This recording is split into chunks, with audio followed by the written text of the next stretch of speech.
तो इजराइल के लड़ाकू विमान ईरान के सीमा के बेहद करीब थे। नमस्कार, मैं हूं नीलू। आज बात इसी पर होगी कि जो इजराइल के विमान थे जो बिल्कुल ईरान की सीमा के करीब पहुंचे और उस दौरान हमने देखा कि ईरान के लड़ाकू फाइटर भी उससे लेकर अलर्ट हो गए। इस बीच क्या हुआ, कैसे हुआ, आखिर क्या वजह रही कि 12 दिन के युद्ध के बाद, यानी कि ये पहली बार है जब इतने करीब इजराइल और ईरान के फाइटर विमान थे।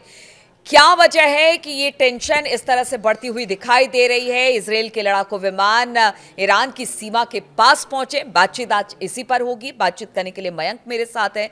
मयंक, 12 दिन के युद्ध के बाद पहली बार ऐसा देखा गया कि इतने करीब करीब ईरान और इजराइल के लड़ाकू विमान दिखाई दिए। देखिए, ये खबर जो है करीब 48 घंटे पहले की है और हमने इस पे थोरो रिसर्च करके समझने की कोशिश की कि क्या वाकई ऐसा हुआ। अब देखिए, जो खबरें आ रही हैं उसके मुताबिक इजराइल के 4 से 5 फाइटर जेट्स, जो कि शायद F-16 थे, ये ईरान की तरफ बढ़ने लगते हैं रात के समय अचानक। और ये सीरिया के बॉर्डर से होते हुए, सीरिया के करीब से होते हुए ईरान की तरफ बढ़ रहे थे। अब जैसा कि सोर्सेस से जानकारी आई, देखिए इसका कोई कंफर्मेशन नहीं है, लेकिन जो बताया जा रहा है कि सीरिया के तरफ से ये ईरान की तरफ अचानक बढ़ना शुरू हो जाते हैं। जैसे ही ये फाइटर जेट्स ईरान के करीब पहुंचे, बॉर्डर के बेहद करीब पहुंचे, देखिए रडार्स पे क्लियर था। आजकल आप देखें रडार सिस्टम जो है वो खास तौर पर ईरान ने अपने बॉर्डर्स पे रडार सिस्टम लगा रखा है, जिसमें रशिया और चाइना दोनों के रडार्स प्रोवाइड किए गए हैं ईरान को। जैसे ही ईरान की सेना ने, एयरफोर्स ने ये देखा कि 4-5 इजरायली जेट्स जो हैं वो ईरान की तरफ बढ़ रहे हैं, तुरंत पूरे एयरफोर्स को अलर्ट मोड पर किया गया। और खबरें ये भी हैं कि ईरान के फाइटर जेट्स ने भी आधी रात को टेक ऑफ कर लिया। और ये स्थिति थी कि बस चंद मिनटों की दूरी पर दोनों देशों के फाइटर जेट आमने सामने थे। और पूरा डिफेंस सिस्टम जो था वो आधी रात को अलर्ट किया गया। मिसाइल्स रेडी मोड में ईरान में ऑलरेडी हैं, 24 घंटे अलर्ट मोड में हैं, क्योंकि ये अंदेशा है कि कभी भी कुछ भी स्ट्राइक हो सकती है। न्यूक्लियर इंस्टॉलमेंट को लेकर फिर से एक बार निशाना बनाया जा सकता है। आधी रात को ये सिचुएशन खड़ी थी कि अब हमला हुआ, तब हमला हुआ और अब अटैक हुआ और अब यहां से ईरान ने मिसाइलें दागी। अब सवाल यह है नीलू कि ये सिचुएशन आखिर बनी क्यों? इजराइल क्या चाह रहा था? ये फाइटर जेट्स ईरान के बॉर्डर के इतने करीब पहुंचे, उसके बाद ईरान के जेट्स का टेक ऑफ होना और उसके बाद इजराइल के प्लेन्स का वापस जाना। देखिए, ये बात साफ थी। ईरान ने तुरंत ये संदेश दे दिया था कि अगर आपके जेट्स ने बॉर्डर क्रॉस किया तो तुरंत अटैक किया जाएगा। एग्रेसिव मोड में अटैक किया जाएगा, चाहे फाइटर जेट से अटैक हो, चाहे मिसाइल से अटैक हो, चाहे डिफेंस सिस्टम से हो। अब देखिए, ये जो है मैंने काफी समझने की कोशिश की कि आखिर ये इजराइल का इसके पीछे क्या मकसद था। 3 वजह बताई जा रही हैं ऐसी, जो एविएशन एक्सपर्ट्स बताते हैं, वॉर से जुड़े जो है वो ये कह रहे हैं कि देखिए, ईरान की से बार बार ये खबरें आ रही हैं कि ईरान ने जो है, रूस ने अपना S-400 जो मिसाइल डिफेंस सिस्टम है वो ईरान को दे दिया है। फिर खबरें आई कि चाइना ने भी अपना डिफेंस सिस्टम दिया है।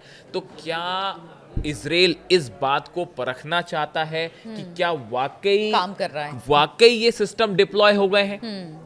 देखिए, ये क्या काम करना शुरू क्योंकि देखिए इस बार वैसा हमला करना आसान नहीं होगा इजराइल के लिए। हमने देखा था कि F-35 जेट्स और F-16 जो है तेहरान के ऊपर मंडरा रहे थे और वो धमाके कर रहे थे और वापस चले जा रहे थे, क्योंकि ईरान का डिफेंस सिस्टम कमजोर था 12 दिन की जंग के दौरान। लेकिन उसके बाद से अब काफी वक्त बीत चुका है और बताया जा रहा है S-400 भी आ चुका है और चाइना का डिफेंस सिस्टम की भी बात हो रही है। साथ साथ कह रहे हैं बख्तरबंद गाड़ियां और हथियार सभी रूस बिल्कुल मुहैया करा रहा है। तो ऐसे सिचुएशन में क्या इजराइल के फाइटर जेट्स ये अंदाज लगाना चाहते थे कि क्या इनका डिफेंस सिस्टम एक्टिव है?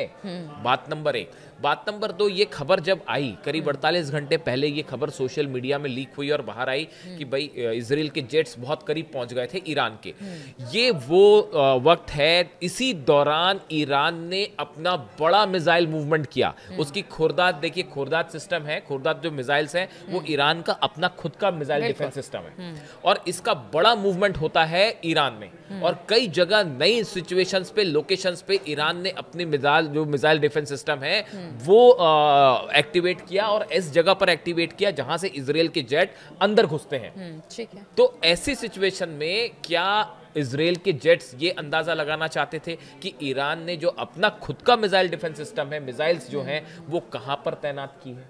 क्या इसको लेकर कुछ ये था कि भाई अगर क्रॉस करते हैं, देखिए क्या होता है जब भी आप अटैक करते हैं, अटैक करने के पहले जब इस तरह की खबरें होंगी सामने वाले देश ने नया मिसाइल डिफेंस सिस्टम लगाया है, नई मिसाइल्स हैं, अभी हाल ही में ईरान ने 40 से 50 मिसाइल्स फायर किए जो एक ड्रिल थी बड़ी, और 40 से ज़्यादा मिसाइल टेस्ट किए गए, उसमें बैलिस्टिक मिसाइल भी थी। तो ऐसे में क्या इजराइल ये परखना चाह रहा था उसके फाइटर जेट्स की भाई यहाँ पे कहाँ पे मिसाइल्स हो सकती हैं, या क्या जो लॉन्च पैड्स हैं वो फिर से तैयार हो गए जो तबाह किए थे इजराइल ने, यानी टोह लेने के लिए बिल्कुल कह सकते हाँ हैं। बिल्कुल ये कह सकते हैं कि एक अंदाजा लगाने के लिए ये मूवमेंट था कि क्या हो सकता है। देखिए दूसरी एक और बड़ा डेवलपमेंट ये है कि इस बार ईरान की तरफ से ये बात कही गई है और अली खामेनी साहब ने फिर से ये बात कही है कि इस बार जीरो टॉलरेंस की बात हो रही है कि ईरान की तरफ अगर कोई भी एग्रेसिव मूवमेंट होता है इजराइल का, तो इस बार ईरान इस बात का इंतजार नहीं करेगा कि पहले इजराइल हमला करे फिर हम अच्छा, हमला एक करें। बात और मयंक इसमें सामने आई है, कहा यह जा रहा है कि तुर्की हो या सऊदी अरब हो, सबके प्रतिनिधि मुलाकात कर रहे हैं खामेनी साहब से,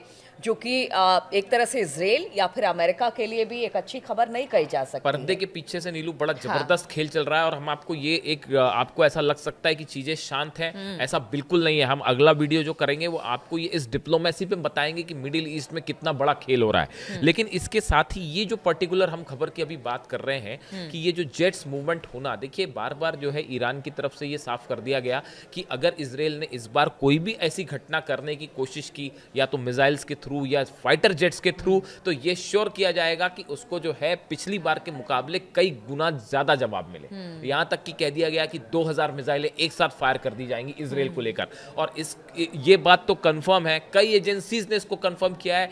ईरान में मिसाइल्स जो कारखाने हैं, कंपनीज हैं, वो 24/7 मिसाइल्स बना रही हैं, नॉन स्टॉप तरीके से ईरान में मिसाइल्स बनने का काम जारी है। और जो 12 दिन की जंग के पहले जिस गति से ईरान मिसाइल्स बना रहा था, अब उससे कई गुना ज्यादा स्पीड के साथ मिसाइल्स बन रहे हैं। और सिर्फ वही नहीं, कहा जा रहा है कि रूस में भी एसयू जो फाइटर प्लेन है वो ईरान को देने के लिए बिल्कुल वो तो वहां हाँ, पर भी उसकी तैयारी चल रही है। हमने देखा ही था, आपको बताया भी था कि एक बड़ा कार्गो जो प्लेन है वो कई कार्गो जेट्स जो है, प्लेन जो है वो लैंड हो चुके हैं तेहरान में पिछले 2 महीने के अंदर, और इनमें कई सारे सुखोई 35 के पार्ट्स जो हैं, ये भी कंफर्म खबर है, इसमें भी कोई डाउट नहीं है कि सुखोई 35 जेट्स के पार्ट्स इन कार्गो प्लेन्स के थ्रू पहुंचाए जा चुके हैं ईरान को, और वहां असेंबल करके वो रेडी मोड में है। शायद इजरायली एयरफोर्स यही परखना चाह रही थी कि क्या ईरान के फाइटर जेट्स टेक ऑफ करते हैं। देखिए आजकल रडार में सब कुछ पता चल जाता है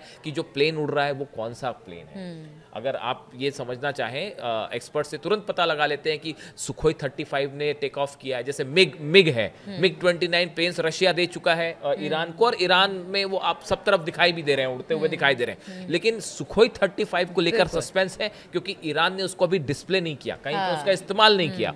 क्या इजरायली जेट्स ये देखना चाहते थे कि क्या हम अगर करीब जाते हैं ईरान के बॉर्डर के, तो क्या कोई सुखोई 35 जेट टेक ऑफ करता है तेहरान से? तेहरान से बताया जाता है, ऐसी चर्चाएं हैं कि 4 प्लेन तेहरान से टेक ऑफ हुए तुरंत, जैसे ये इजरायली जेट्स करीब आ रहे थे, और उसके बाद उन्होंने जैसे ही वो आगे बड़े बॉर्डर की तरफ तेहरान के से प्लेन ने टेक ऑफ किया, ईरान के फाइटर जेट्स जैसे ही वो इजराइल के प्लेन्स के करीब पहुंचे, वो जेट इजरायली प्लेन्स पलट के वापस चले गए।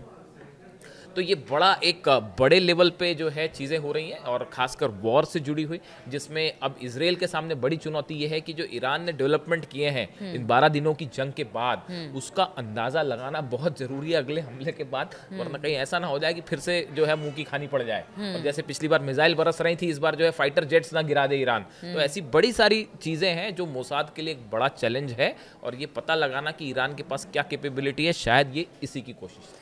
बिल्कुल, तो ये इसी की कोशिश थी कि इजरायली लड़ाकू विमान इतने करीब ईरान के बॉर्डर के पहुंच गए। ईरान भी अलर्ट था, क्योंकि ईरान को भी पता है कि इजराइल कभी भी हमला कर सकता है, किसी भी बात को किसी भी तरीके से किसी चीज़ को भी बहाना बनाकर। इसलिए अब ईरान भी पूरी तरह से तैयार है, लेकिन इजराइल को भी पता है कि इस बार हमला करना उतना आसान नहीं होगा जितना 12 दिन के युद्ध में हुआ, क्योंकि अब चीज़ें बहुत हद तक बदली हैं। रूस और चीन ईरान के साथ खड़े हैं, अमेरिका अगर इजराइल के साथ है तो इधर भी 2 बड़े देश ईरान के साथ खड़े हैं। चलिए, इस तरह की चर्चा और इस तरह के टॉपिक्स हम आपके सामने लेकर आते रहेंगे। फिलहाल बहुत बहुत शुक्रिया हमारे साथ इस चर्चा में शामिल होने के लिए।